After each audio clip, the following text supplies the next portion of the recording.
하나님 말씀을 소개해 드리겠습니다. 이 시간 여러분과 함께 나눌 말씀은 십계명입니다. 출애굽기 20장에 나오는 십계명에 대해서 여러분 십계명은 다 들어보셨죠? 네, 10가지 계명. 지난번에 우리가 하나님이 왜 율법을 주셨는지에 대해서 좀 말씀을 드렸습니다. 네, 하나님이 은혜로 우리를 이렇게 돌아보다 보니까 너무나 배은망덕해가지고 자기가 하나님의 이 큰 은혜에 대해서 감사할 줄도 모르고 늘 그냥 불평하고 원망하고 조금만 어려우면은 하나님을 향해서 삿대질하는 이러한 인생들을 보면서 정말 우리가 받을 자격이 전혀 없는데도 불구하고 하나님이 과분한 그 은혜를 베풀고 계시다고 하는 이것을 좀 일깨워 줄 필요가 있었어요. 그래서 하나님이 율법을 주신 것입니다. 그 율법을 이렇게 600가지가 넘는 율법 중에서 그 율법을 이렇게 10가지로 요약을 해 놓은 것이 바로 십계명입니다. 자, 십계명을 주신 배경에 대해서 한번 같이 읽어보겠습니다. 출애굽기 19장 3절로 6절입니다. 시작. 내가 애굽 사람에게 어떻게 행하였음과 내가 어떻게 독수리 날개로 너희를 업어 내게로 인도하였음을 너희가 보았느니라. 너희가 내 말을 잘 듣고 내 언약을 지키면 너희는 모든 민족 중에서 내 소유가 되겠고 너희가 내게 대하여 제사장 나라가 되며 거룩한 백성이 되리라 그랬어요. 하나님께서 일방적으로 은혜를 베푸시다가 이제 하나님께서 계약을 맺으시는 내용이죠. 계약은 쌍방간에 서로 조건이 갖춰지면 그 조건에 맞는 이 보상을 해주는 거죠. 그래서 하나님이 이러이러한 율법, 계약을 너희들이 잘 지키겠느냐? 그거 잘 지킨다면 내가 너희에게 이렇게 복을 주겠다 하시는 건데 이스라엘 백성들이 어떻게 했어요? 다 같이 일심으로 우리가 그대로 지킬 테니까 우리에게 말씀하십시오 하고 이렇게 했습니다. 정말 잘 지킬 수 있을런지 모르겠어요. 아무튼 하나님께서 애굽에서 이스라엘 백성들을 독수리가 그 날개로 새끼를 업어 나르는 것 같이 말이죠. 그렇게 홍해 바다를 마른 땅 밟듯이 건너가게 했어요. 여러분, 이 바다를 갖다가 물 한 방울 묻히지 않고 이렇게 건너갔다는 거, 이게 보통 일입니까? 독수리가 그 새끼를 업어 나르는 것 같이 그렇게 하셨다는 얘기죠. 하나님의 놀라우신 능력으로, 은혜로 그리 하신 것이죠.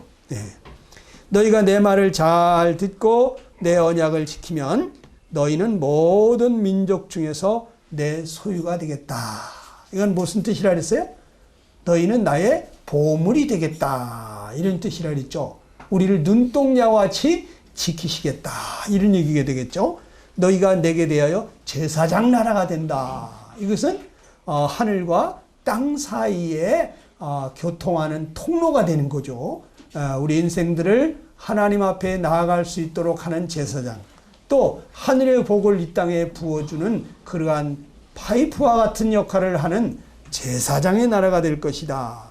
이게 온 세상에 하나님의 복을 부어주는 통로로 이스라엘 백성이 그렇게 하나님의 제사장 나라가 될 것이다. 또 거룩한 백성이 된다는 건 뭐라 그랬어요? 거룩한 백성이 된다는 것은 거룩하신 하나님이 그들과 함께 하시겠다는 거죠.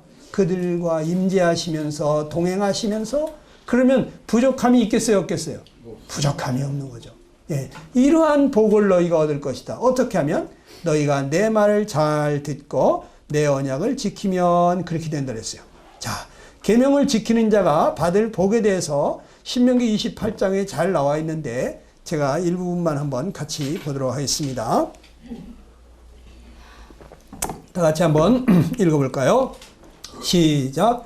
내가 내 하나님 여호와의 말씀을 삼가 듣고 내가 오늘 네게 명령하는 그의 모든 명령을 지켜 행하면 네 하나님 여호와께서 너를 세계 모든 민족 위에 뛰어나게 하실 것이라.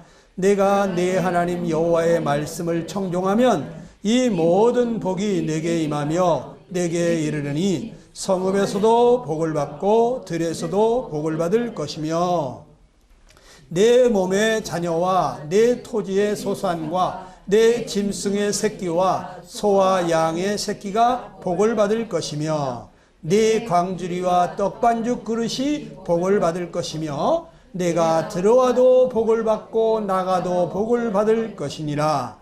여호와께서 너를 대적하기 위해 일어난 적군들을 내 앞에서 패하게 하시리라. 그들이 한 길로 너를 치러 들어왔으나 내 앞에서 7길로 도망하니라. 여호와께서 명령하사 내 챙과 내 손으로 하는 모든 일에 복을 내리신다. 이렇게 하는 거죠. 자, 그냥 복에 복을 주시겠다. 들어와도 복, 나가도 복, 앉아도 복, 일어나도 복, 누워도 복, 깨어도 복. 하나님이 복에 복을 주시겠다는 거예요. 그러니까 이스라엘 백성들이 얼마나 좋겠어요. 우리가 그대로 하겠습니다. 우리에게 그 복을 주시옵소서 했죠. 그동안에는 하나님이 그 복을 안 줬나요? 그 복 주셨었죠. 그런데 조금만 어려우면 불평하고 원망했었죠. 근데 이제는 너희가 이렇게 잘 지켜 행하면 이런 복을 다 주겠다. 그랬더니 이스라엘 백성들이 우리가 다 그렇게 하겠다고 했습니다. 자, 그런데 이제 그 많은 율법 중에서 이 십계명은 모든 율법의 요약이라고 생각하시면 되겠어요. 이렇게 엑기스, 함축시켜 놓은 것이다. 야, 이 십계명은 하나님의 의의 기준이다. 이렇게 생각하면 되겠어요. 네. 아, 하나님 앞에 나가려면 어떻게 사는 것이 이것이 바로 하나님 앞에 나갈 수 있는 기준이 되는지를 조금 이렇게 맛을 보여주시는 겁니다. 이 십계명은 인간의 마땅한 도리를 얘기하는 거예요. 그래서 이 십계명을 잘 지키고 사는 사람은 굉장히 도덕적인 사람, 인격적인 사람, 칭찬받고 존경받고 인정받게 돼 있어요. 네. 그러니까 우리 인간이 마땅히 해야 될 도리가 무엇이냐? 그 10가지 중에서 제가 이제 몇 가지만이라도 시간 되는 대로 한번 말씀을 드려보겠습니다. 자, 첫 번째 계명이 뭐냐? 자, 다 같이 한번 1절로 3절 읽어보겠습니다. 시작. 하나님이 이 모든 말씀으로 말씀하여 이르시되 나는 너를 애굽 땅 종되었던 집에서 인도하여 낸 네 하나님 여호와니라. 너는 나 외에는 다른 신들을 내게 두지 말라. 그러니까 제1계명이 뭐냐? 여기 빨간 글씨 나온 것만 한번 읽어볼까요? 시작. 너는 나 외에는 다른 신들을 내게 두지 말라 하는 거예요. 네. 제가 믿기 전에 이 말씀을 봤을 때는 어떻게 했어요? 아이고, 하나님은 굉장히 이기적이시다. 독선적이시다. 왜 당신만 나 외에는 다른 신을 내게 두지 말라고 하실까? 세상에 신이 얼마나 많은데, 종교는 자유가 있는데, 이런 생각을 했습니다. 그런데 왜 그러냐면 하나님은 제1의 위치에 있을 분이기 때문이에요. 모든 일에서 첫 번째 위치에 있어야 될 분이에요. 예. 여러분, 하나님이 어떤 분이십니까? 이스라엘 백성들 그 애굽에서 종살이하고 있을 때 무슨 소망이 있었어요? 노예 생활을 했다고. 맨날 채찍 맞으면서 아침부터 저녁까지 부역에 끌려다니면서 고생하면서 겨우 살 정도의 먹을 것을 얻었다고. 예. 그들에게 아무 소망이 없었어요. 종들이에요, 종. 그런데 이들을 거기에서부터 건져내 주신 거예요. 하나님이 이들에게 소망을 주신 거예요. 예. 아무 소망 없던 자에게 하나님이 소망을 주신 거예요. 여러분, 소망이라는 것은 굉장히 좋은 것입니다. 소망이 없는 사람은 불행한 거예요. 행복한 사람의 세 가지 조건이 있다는데 그 중에 하나가 소망이 있는 거예요. 나는 희망이 있어, 소망이 있어. 그런 사람은 삶의 의욕이 있는 거예요. 입가에 미소가 있는 거예요. 기쁨이 있는 거예요. 노래, 콧노래가 나오는 거예요. 소망이 있어요. 예. 소망이 없는 사람, 아무 희망이 안 보이는 절망적인 사람, 죽고 싶죠. 갑갑하고. 예. 여러분, 그 다음에 이스라엘 종되었던 자를 자유케 해주신 분이 하나님이시잖아요. 예. 맨날 끌려다니면서 채찍에 맞으면서 종처럼 일을 했던 그들에게 이제 아무도 그를 끌고 다니거나 채찍으로 때리지 않아요. 자유인이 되게 해주신 분이 하나님이에요. 이 자유라고 하는 것이 여러분 굉장히 좋은 것입니다.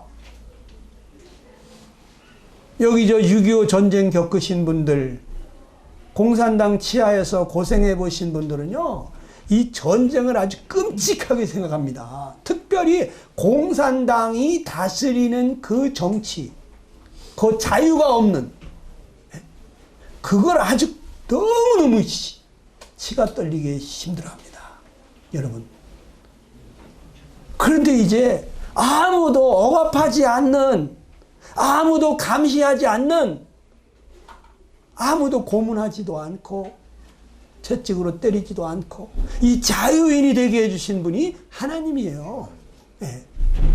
자, 또 이 하나님이 나의 주인이 되셔서 나를 돌아보시는데 이분은 어떤 주인이시냐면 사랑으로 돌아봐 주시는, 예, 마치 부모 같은, 형제 같은 그런 사랑으로 자기를 희생해 가면서 우리를 돌봐주시는 사랑의 주인이에요. 예. 그렇기 때문에 이 하나님을 첫째로 두는 것은, 이것은 지극히 합당한 일인 거죠. 그럼 우리는 어떻습니까? 우리는 지금 이스라엘 같은 그러한 종살이에 있지 않았으니까 하나님을 첫째로 두는 것에 대해서 우리는 꼭 그렇게 해야 되나? 하는 생각을 할 수가 있어요. 예. 그런데 정말 여러분들이 구원을 받게 되면은 우리가 영적으로 이 사탄에게 계속해서 눌리는 삶을 살고 이 죄의 종된 삶을 살면서 내가 원하는 삶을 살지 못하고 내가 원치 않는 죄의 삶을 살 수밖에 없었던 그러한 데서부터 자유케 해주시고 이제 여러분 그 사랑의 하나님이 여러분의 아버지가 되시고 주인이 되셔서 돌봐주시는 것을 경험하게 되면 하나님이 첫째가 돼요. 네.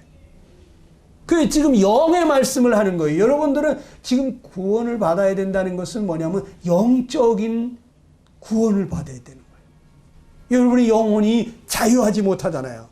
마음에는 선을 행하고 싶은데 안 되잖아요. 잘 됩니까? 모든 걸 사랑으로 행하고 싶은데 잘 됩니까? 나한테 잘해줄 때는 나도 좋은 게 나간대. 에? 나한테 못되게 하면 속에서 안 좋은 게 나가잖아요. 마음은 어떻습니까? 잘해주고 싶잖아요. 근데 잘 안 되잖아요. 사람이 자기가 마음이 원하는 삶을 살아야 되는데 마음이 원하는 삶을 살지 못하고 죄가 원하는 삶을 살 수밖에 없다면 그러면 나는 지금 죄에게 끌려다니는 죄의 종인 거예요. 아직도 자기 자신이 얼마나 정말 불쌍하고 가련한 인생인지를 모르시는 분들이 계셔요. 저는 제 자신이 정말 결심하고 노력하고 막 혈서도 써보고 정말 제가 그렇게 노력하고 애써도 내 마음이 원하는 그러한 삶을 살 수 없는 여전히 내가 미워하는 삶을 살 수밖에 없고 정말 죄 가운데 빠질 수밖에 없는 그러한 저를 보면서 정말 하나님 나 좀 살려달라고 몸부림친 사람이에요. 여러분, 사람이 자기 마음대로 살아야 되는데 죄 마음대로 살아. 이거 불행한 거예요. 근데 우리가 이 죄로부터 자유케 해주시는 분, 우리를 사랑으로 대해주시는 분, 그분은 사랑밖에 못해. 우리를 절대로, 우리가 아무리 밉게 한다고 할지라도 미워하지를 않아. 채찍으로 때려도, 종아리를 쳐도 사랑으로 눈물을 흘리면서 때리시는 사랑의 주님이세요. 그렇기 때문에 우리 믿는 사람들은 하나님을 첫째로 두는 것이 자연스러워요. 근데 이스라엘 백성들도 자기들이 정말 온몸으로 종살이 하다가 자유케 해주시고 이제 정말 절망적이던 그들의 인생을 소망이 넘치는 그러한 백성으로 택해 주셨는데 당연히 하나님을 첫째로 둬야 되겠죠. 예.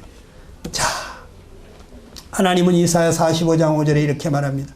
나는 여호와라. 나 외에 다른 이가 없나니 나밖에는 신이 없느니라. 왜 하나님 외에 신이 없겠어요? 세상에 귀신들도 많고 천사들도 많잖아요. 그런데 정말 우리를 사랑하시는, 우리에게 생명을 주신 우리의 아버지, 목숨처럼 사랑하시는 신은 하나님밖에 없다는 얘기예요. 신이라고 다 같은 신이 아니에요. 하나님은 내 생명의 주인입니다. 여러분과 나를 지으신 창조주세요. 여러분, 하나님만이 나의 아버지가 되시는 것입니다. 아멘. 여러분, 예배가 뭔지 아세요? 예배 드린다. 예배는요, 이 워스라는 가치에서부터 파생된 말이에요. 예. 워십. 이것은 워스에서 나온 건데, 유일하신 하나님만이 예배를 받을 가치가 있는 분이기 때문에 그래서 우리는 하나님을 예배하는 것입니다. 예배. 아무에게나 예배하면 안 되는 거예요. 정말 가치 있는 분은 하나님뿐이에요. 네. 어떤 아버지가 6.25 때 피난하면서 자식한테 그렇게 얘기했답니다. 아들아, 이 어린아들이 그때 뭐 5살이라나 그 어린아들을 보고 아빠 여 허리띠 꽉 잡어. 허리띠 꽉 잡고 따라와. 그러면서 아빠가 그냥 그 많은 사람들을 해치고 가는데 이 아빠는 왜 이 아이에게 허리띠 꽉 잡고 아빠만 따라오라고 했겠습니까? 여기서 너 나를 놓치면 너 완전히 고아된다. 너를 보호해주고 지켜줄 자는 나밖에 없다는 거죠. 그 아버지가 나만 따라와 하는 것이 잘못된 거예요. 여러분과 나를 책임져 주시고 사랑하시는 그 우리의 영혼의 아버지, 우리 생명의 아버지는 하나님뿐이에요. 그 하나님이 나 외에 다른 신을 두지 말라고 하는 게 잘못된 거예요? 지극히 맞는 말이에요. 우리 인간이라면 그렇게 해야 된다는. 그런데 이 사탄 마귀는 어떻게 했습니까? 하나님 자리를 넘본 거예요. 자기가 하나님 돼보려고 했다니까요. 예? 그러니까 저주받아가지고 그 좋은 자리에서 떨어진 거 아닙니까? 여러분, 아담과 이브에게 어떻게 했습니까? 사단이? 이걸 먹으면 너 하나님 같이 된다. 그래가지고 아담이 하나님 같아지려고 했다가 에덴 동산에서 못 살고 쫓겨난 거 아니에요. 여러분, 오늘날 종교는 어떻습니까? 종교는 다 인간이 주인이에요. 예? 인간이 만들어낸 것이고 인간을 따르게 하는 거예요. 하나님께로 가야 될 것을 인간에게로 돌리고, 이 인본주의적인 종교는 바로 하나님을 제1의 위치에 두도록 하는 것이 아니고 바로 하나님을 따르지 못하게 하는 것들이에요. 여러분 제2계명을 뭐라 그랬습니까? 우리 한번 같이 읽어볼까요? 출애굽기 20장 4절로 6절입니다. 시작. 너를 위하여 새긴 우상을 만들지 말고 또 위로 하늘에 있는 것이나 아래로 땅에 있는 것이나 땅 아래 물 속에 있는 것을 어떤 형상도 만들지 말며 그것들에게 절하지 말며 그것들을 섬기지 말라. 자, 여기 너를 위해서 우상을 만들지 말라. 그것들에게 절하지도 말고 섬기지도 말라 그랬어요. 왜냐하면 내가 하나님만 사랑하기를 원하시기 때문이에요. 네. 하나님은 나를 목숨처럼 사랑하시는데, 부부간에도 그렇죠? 여러분, 아내가 남편을 너무너무 사랑하는데 남편이 자꾸 외간 여자 쳐다보면 좋겠어요? 난 당신밖에 없는데, 당신만 기다리는데, 응? 하루 종일 당신 생각만 하는데, 근데 어떤 여자 만나고 오냐고 바가지가 안 나오겠어요? 그렇잖아요. 하나님은 우리만 사랑하는데 우리는 다른 하나님 외에 다른 걸 자꾸 사랑하면 하나님이 기뻐하시겠습니까? 여러분, 하나님만 사랑하기를 왜 원하시죠? 하나님은 나를 가장 사랑하시는 분이기 때문이에요. 여러분, 무엇이 우상입니까? 성경은 탐심이 우상이라 했어요. 탐심. 모든 우상 앞에 가서 절을 하는 사람들은 비나이다, 비나이다. 우리 집안 잘 되게 해주시고, 우리 아들 잘 되게 해주시고, 사업 잘 되게 해주시고, 건강하게 해주시고, 뭘 그렇게 해달라고 빌어요. 원하는 게 그렇게 많아요. 예? 그렇죠? 이게 뭐냐? 탐심이에요. 탐심. 네. 탐심을 보고 우상 숭배라고 성경은 가르쳐주고 있어요. 모든 우상을 섬기는 사람들, 그 앞에 가서 절을 하는 사람들은 뭐도 갖고 싶고 뭐도 갖고 싶고 그 욕구가 많아요. 네, 욕망이 많아요. 그 탐심이에요. 그런데 실제 내가 아무 형상도 만들지 아니하고 가서 절을 하지 않았어도 우리는 끊임없이 이 탐심이 일어나요. 그래서 그 탐심을 채우려고 해요. 우리 마음에 그 욕구가 채워지지 아니하면 이 불만이 가득하게 돼요. 원망이 가득하게 돼요. 이 사람 저 사람 탓을 하게 돼요. 환경 탓하고 남편 탓하고 아내 탓하고 자식 탓하게 돼 있어요. 예. 우리는 우상을 만들어 놓지 않고도 우상을 섬기는 사람들이에요. 예. 여러분, 탐심이라는 것은 하나님 한 분으로 만족하지 못하는 거예요. 예. 하나님 한 분으로 만족하는 사람은 더 이상 아무것도 바라지 않아요. 그러니까 어떤 연인들이 결혼할 때 조가상칸도 없는데, 예? 그런데 논두랑 위에다가 집단 위에다가 물 한 그릇 떠놓고 결혼식을 하잖아요. 왜? 난 당신 하나면 좋게. 더 이상 바라는 게 없어. 당신하고 같이 있으면 나는 너무너무 행복해. 부족함이 없어. 여러분, 우리 하나님 한 분으로 부족합니까? 하나님 한 분이면 좋게요. 하나님이 함께 하시면, 날 사랑하시는 그 하나님이 나와 함께 하시면 여러분 아무 부족을 모르게 돼 있어요.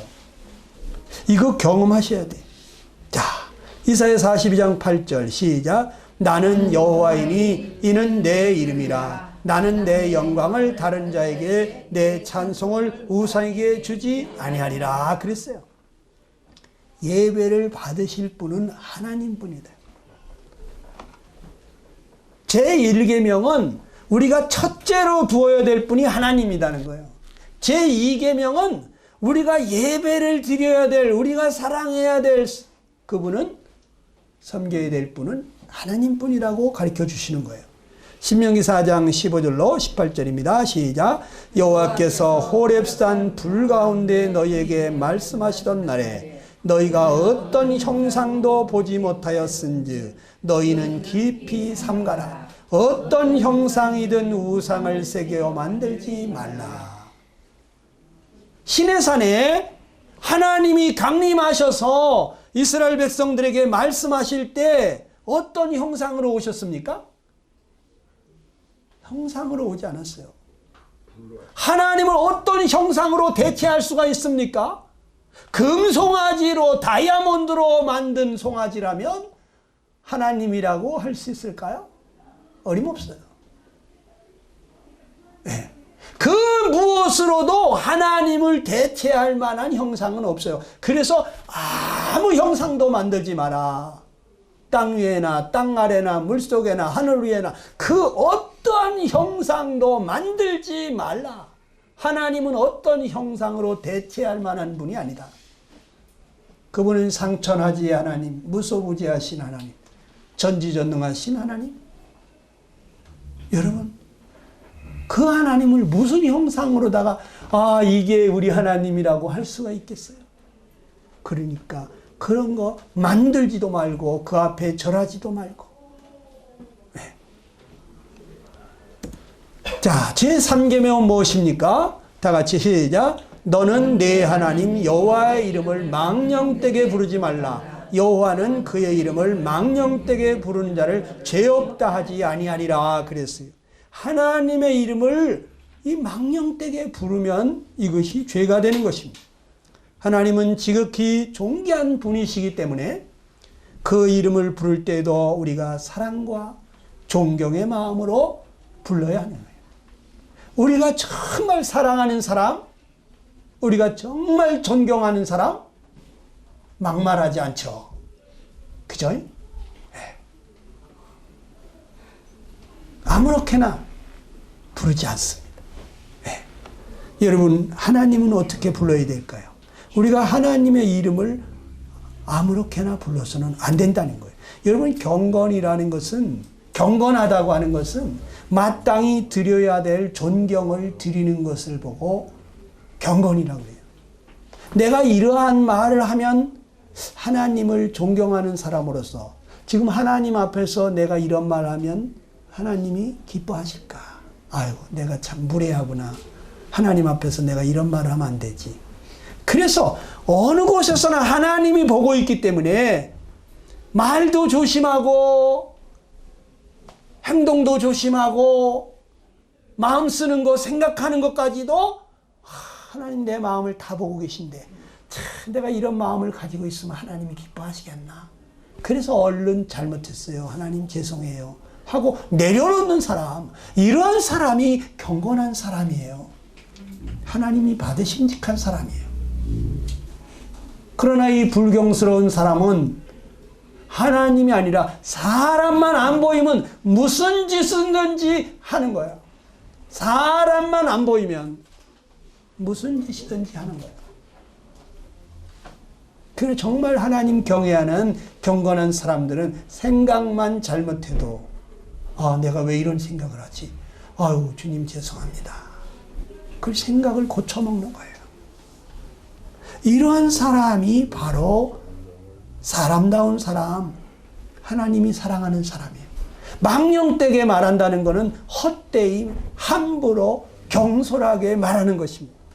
하나님은 지극히 존귀한 분이므로 경외하는 마음에서 나오는 진실한 말과 기도와 찬양과 감사를 드려야 될 뿐이에요. 네. 우리도 모르게 하나님의 이름으로 너를 저주한다, 악담을 하거나 농담을 하거나 희롱의 말을 하는 거, 하나님의 이름을 사용해서는 안 됩니다. 근데 오늘날 너무나 망령된 사람들이 많습니다. 하나님의 이름을 정치 연설 중에도 들먹거립니다. 내가 하나님 앞에 맹세건대 나는 정말 정직하다. 이런 소리 거침없이 합니다. 여러분, 상업 광고에서, 영화 포스터에서, TV의 개그맨들이, 그 개인들이 대화하는 중에 농담조로 하나님의 이름을 무례히 사용하고 있는데 여러분, 이것은 해서는 안 될 일이라는 거예요. 그래서 사람이 해서는 안 돼요. 하나님이요, 다 보고 계세요. 하나님은요, 어떤 사람을 받으시는 줄 아세요? 온 땅을 두루 살펴보시면서 하나님을 경외하는 자를 찾으세요. 하나님 경외하는 사람들은 양심적인 사람들이거든요. 자기가 죄를 짓게 될 때, 죄 가운데 살 때 어떠냐면 이 마음이 괴로워요. 그래서 정말 나는 왜 이런가? 나는 왜 이거밖에 안 되는 인간인가? 하나님 나 좀 살려주십시오. 응? 이 죄 때문에 괴로워해요. 그런 사람들을 하나님 찾으셔요. 양심대로 살으려고 노력하는 사람들을 찾으세요.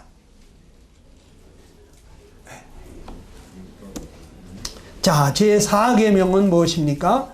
시작. 안식일을 기억하여 거룩하게 지키라. 엿새 동안은 힘써 내 모든 일을 행할 것이나 일곱째 날은 내 하나님 여호와의 안식일인즉 아무 일도 하지 말라. 이는 엿새 동안에 나 여호와가 하늘과 땅과 바다와 그 가운데 모든 것을 만들고 일곱째 날에 쉬었습니다. 그러므로 나 여호와가 안식일을 복되게 하여 그날을 거룩하게 하였느니라. 사계명은 안식일을 기억하여 거룩하게 지키라는 거예요. 안식일이 언제입니까? 여러분, 하나님께서 최초로 안식일을 선포하신 날은 창세기 2장 1절로 3절에 나옵니다. 우리 한번 같이 읽어볼까요? 시작. 천지와 만물이 다 이루어지니라. 하나님이 그가 하시던 일을 일곱째 날에 마치시니 그가 하시던 모든 일을 그치고 일곱째 날에 안식하시니라. 하나님이 그 일곱째 날을 복되게 하사 거룩하게 하셨으니 이는 하나님이 그 창조하시며 만드시던 모든 일을 마치시고 그날에 안식하셨음이니라. 그랬어요. 천지 만물을 6일 동안 완벽하게 다 만드셨어요. 천지와 만물이 다 이루니라. 더 이상 조금도 손댈 것이 없는, 고쳐야 될 것이 없는, 불량품이 없어. 완벽한 거예요. 하나님이 만들어 놓으신 만물을 가만히 살펴보세요. 하나님이 안 보이면 여러분 가서 드레핀 꽃 한 송이라도 가만히 쳐다보세요. 도대체 어떻게 이렇게 만들어 놨냐? 응? 너무 신명막측합니다. 그 암술과 수술을 만들어 놓고 거기에 꿀이 나오게 해가지고 벌이나 나비가 와서 그 꿀을 빨으면서 이 꽃가루 수분을 하게 만드시는 이 신명막측하신 하나님. 거기 꿀이 안 나온다면 벌이나 나비가 오기나 하겠어요? 그 색깔 그 하나하나 누가 어떤 사람이 그런 색깔을 물들일 수가 있을까요? 이 땅바닥에서 맹물을 먹고 자랐는데 어떻게 저렇게 예쁜 갖가지 색깔의 꽃이 필까? 응? 어떻게 저렇게 다양한 모양이 나올까? 한 땅바닥에서 자랐는데 똑같은 햇살을 받았는데 여러분 하나님이 만드신 것을 가만히 보세요. 그러면 하나님이 어떠한 분이신지를 우리가 알 수 있다고 그랬어요. 정 이해가 안 되면 일하다가도 하나님이 만들어 놓은 것을 가만히 쳐다보세요. 너무나 신명막측합니다. 하나님이 만드신 걸 완벽하게 끝내셨어요. 그러니까 이제 안식을 하신 거예요. 일곱째 날에는. 안식이라는 거 편안히 쉬셨다 이런 얘기죠. 사람이 언제 안식을 하죠? 더 이상 할 일이 없을 때. 그러니까 집에서 자기 아내를 사랑한다 그러면 또 남편을 사랑한다면 어떻게? 좀 쉬게 해주고 싶잖아요. 그쵸? 여보 아이고 일 그만하고 좀 쉬어라. 몸도 안 좋은데. 근데 말로 되는 게 아니야. 할 일이 없게 만들어야 돼. 아내가 할 일이 없게 남편이 다 해버려. 그러면 아내는 할 일이 없으니까 쉬게 되지. 그런데 입만 가지고 할 일이 저렇게 많은데, 응? 온 방안이 지저분해서 막 닦고 싶은데, 설거지는 저렇게 쌓여 있는데, 쉬라고 말로만 하면 아내는 쉬지를 못해요. 일이 없어야지 쉬지. 우리 하나님은 모든 것을 다 다 끝내셨어, 이제. 다 이루니라. 그러기 때문에 일곱째 날에 안식을 하셨다는 거죠. 여러분, 그러면서 하나님이 일곱째 날을 거룩히 지켜야 될 이유를 우리에게 알게 해주시는 거예요. 여러분, 하나님이 쉬시는데 6일 동안 하나님이 일하시고 이제 7일째 쉬시는데 자식들이 말이죠, 응? 아버지 주무시는데 바깥에서 시끄럽게 떠들면 되겠어요? 이거는 부모에 대한 효도가 아니고 공경하는 자세가 아니지. 아버님 편히 주무시게 저쪽에 동구 밖에 나가서 떠들어야지. 그렇잖아요. 하나님이 쉬시는데 그 하나님이 안식하시는 것을 깨뜨리지 말아야 돼요. 그게 자식된 인간된 도리가 아니겠어요? 그 다음에 우리 인간을 창조한 목적이 바로 안식이에요. 우리는 하나님과 함께 안식하기를 원하세요. 하나님이. 여러분, 사람을 몇째 날 만들었어요? 6번째 날에 만들었죠. 그리고 성경에 보면 뭐라 그랬어요? 저녁이 되며 아침이 되니 이는 첫째 날이니라, 이렇게 얘기하죠. 그러니까 저녁이 지나고 아침이 되었을 때 인간에게 첫째 날은 언제일까요? 바로 7번째 날인 것입니다. 7번째 날에 뭐 하고 있어요? 하나님이 안식을 하고 계세요. 하나님이 보시기에 심히 좋았더라 하는 그 작품을 인간도 쳐다보면서 와, wonderful, wonderful my father 이러면서 그 하나님과 함께 그 하나님이 다 이루어놓으신 것을 보면서 누리면서 즐기면서 감사하면서 찬양하면서 경배하면서 바로 그렇게 보내기를 원하신 거죠. 하나님은 인간이 빠지게 고생만 하는 걸 원하는 게 아니에요. 하나님과 함께 먼저 쉬기를 원하시는 거예요. 그 다음에 이제 쉬고 나서 힘이 생겨야 일도 하는 거죠. 에? 그래서 달력에도 보면 우리가 이 쉬는 날 첫 번째 날로 돼 있잖아. 일요일 날이. 일요일 날이 맨 앞에 가 있잖아. 응? 이날 쉬면서 재충전해가지고 힘을 얻어서 그래 일주일 동안 또 일도 할 수가 있는 거죠. 일요일 날 쉬지도 않고 일하는 사람들 일 잘할 것 같죠? 얼마 안 있으면요 능률이 점점 떨어지게 되고요, 병 나가지고요 그 일 못합니다. 예. 여러분,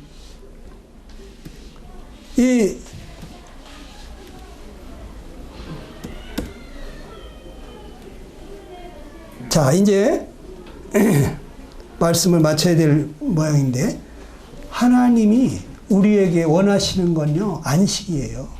하나님이 이루어 놓은 것을 보면서 우리가 안식하기를 원하는데, 그런데 예수님이 이 땅에 오셔가지고 뭐라 하냐면 아버지께서 일하시니 나도 일한다 그래요. 아니 아버지께서 쉬신다더니 왜 일을 해? 인간이 사탄의 꾀에 빠져가지고 죄에 빠졌잖아요. 그래서 하나님이 계속 인간을 구원하는 일을 한 거예요. 에? 그래서 인간이 죄 때문에 와가지고 피를 드리면서 하나님 앞에 속죄 제사를 드리면 다 용서해 주시고, 계속해서 하나님의 선지자들을 보내가지고 인간들을 회개하고 돌아오게 하시고, 그러면서 인간을 구원하는 일을 계속 하셨거든요. 그러니까 예수님이 이 땅에 오셔가지고 아버지께서 지금 일하고 계시다 이거야. 그렇기 때문에 나도 일한다는 거예요. 그런데 예수님이 십자가에서 뭐라 했냐면 다 이루었다고 그래요. 다 이루었대. 이제 다 끝났대. 다 했다 이제 그만. 죄에서 우리를 구원할 일을 마쳤다는 얘기죠. 예수님이. 그러니까 더 이상 우리를 죄에서 구원할 일을 하실 이유가 없어졌어요. 그래서 우리는 예수님 안에서 다 이루어놓으신 그 예수님을 바라보면서 우리는 기뻐하고 즐거워하고 감사하면서 찬양하고 경배하는 거예요. 조금 이따 여기 올라가 보시면 예배 드릴 때 그분들 어떻게 하나 봐요. 예수님이 우리를 죄에서 구원할 일을 다 마치신 것을 인해서, 다 이루어진 것을 인해서, 그것을 인해서 기뻐하고 감사하고 경배하면서 예배 드리고 있잖아요. 그럴 때 여러분들 어떡합니까? 아, 그렇구나. 하나님께서 내 모든 죄를 다 해결하셨구나.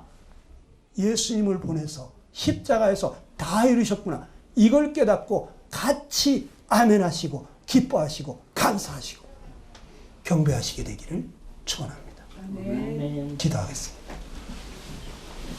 이 시간에 오늘은 10계명 1계명부터 4계명까지 살펴봤습니다. 우리 인간이 하나님 앞에 어떻게 해야 되는지를 살펴봤습니다. 다음에는 우리가 인간과 인간끼리 어떻게 해야 되는지를 좀 말씀을 드리겠습니다. 우리는 하나님이 우리에게 소망을 주시고 자유를 주시고 우리를 사랑으로 대해주시는 그 하나님을 첫째 두고 그 하나님만을 예배하면서 우리가 하나님을 공경하는 자세로,